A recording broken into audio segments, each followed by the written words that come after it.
What's up guys, Lon here from Android Authority, and the Moto G has always been Motorola's bread and butter, and it's the company's best-selling smartphone ever. It more or less revolutionized the budget smartphone category and proved that the words cheap and good could go hand in hand when describing a phone. With so much competition in the affordable budget smartphone space, does the Moto G still reign supreme? Let's find out with the Moto G5 Plus.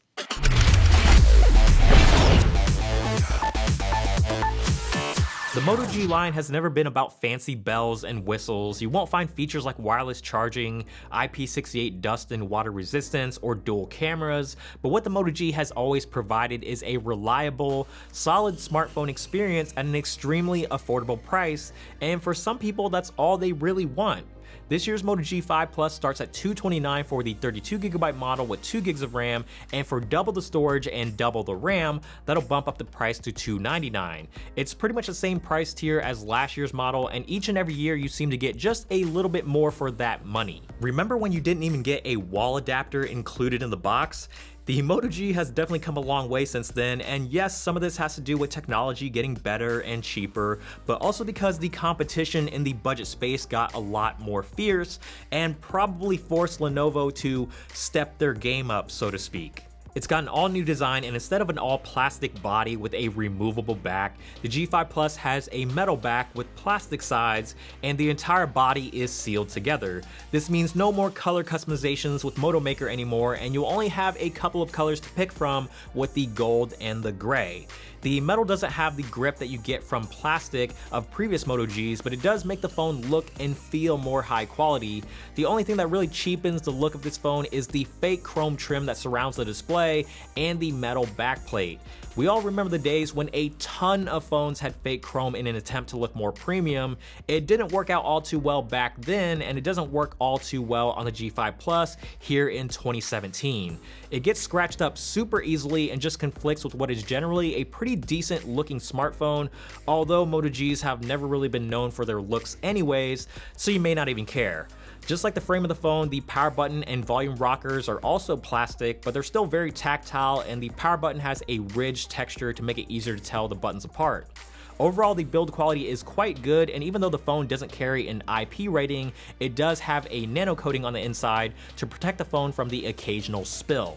On the top side is the SIM card tray that can also hold a micro SD card to expand upon the 32 or 64 gigs of storage that you already have internally, and on the bottom is a micro USB instead of USB Type-C. This is most likely a cost-cutting move, but it's not really that big of a deal, and probably makes your life easier if you're coming from a previous Moto G.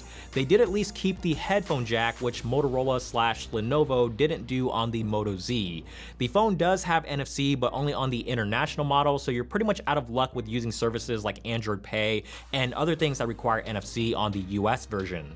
There's only one speaker on this phone, which also happens to be the earpiece, but at least it's front facing, and that's really the biggest positive about the speaker, because otherwise it's pretty average. Despite the really chunky bezels all around, it's still comfortable to use in one hand, and part of that is because it doesn't have an overly massive display. It's a 5.2-inch IPS LCD with 1080p resolution, and it's definitely one of the strongest points of the G5 Plus. It's bright enough to see outdoors, has excellent viewing angles, and good color reproduction in contrast.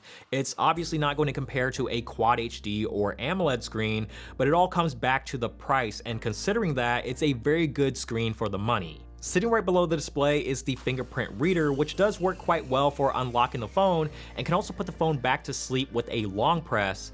The interesting thing about this fingerprint reader is that you can replace the on-screen keys and have all of your Android navigation in one button.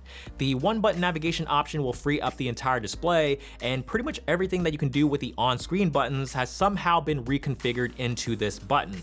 You swipe left if you want to go back, swipe right for recent apps, double swipe right for Android Nougat's fast app switching, and of course tapping on it is for home, and holding down on it will open up Google Assistant. Aside from Google Assistant, you've got Android 7.0 Nougat, and just like previous Moto devices, it's essentially a stock experience with those few nifty and useful Motorola additions like the ambient display, the flashlight double chop action, and the twist of the wrist for launching the camera. They've even updated the launcher with a new folder design and app drawer that swipes up from the bottom to give you more of that Pixel phone look and feel.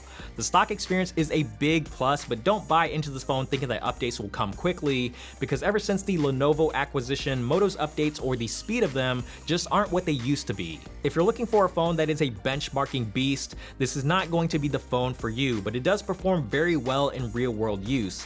It's running the Snapdragon 625 processor, and the experience has been very speedy and responsive. Playing games on it has been great, and multitasking back and forth between applications is also very smooth, especially with 4 GB of RAM.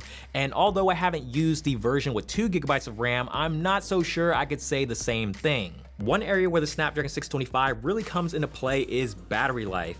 The G5 Plus has a 3000 mAh battery, which is a pretty decent size for a phone like this, and when you combine that with the battery efficiency of the 625, you actually have some pretty solid battery life. The G5 Plus easily lasts me through an entire day, even with heavy usage, and I normally would end the day with at least 30% battery life left. That's pretty impressive, and then it has the typical fast charging, of course, so you can top off or fill up when you need to.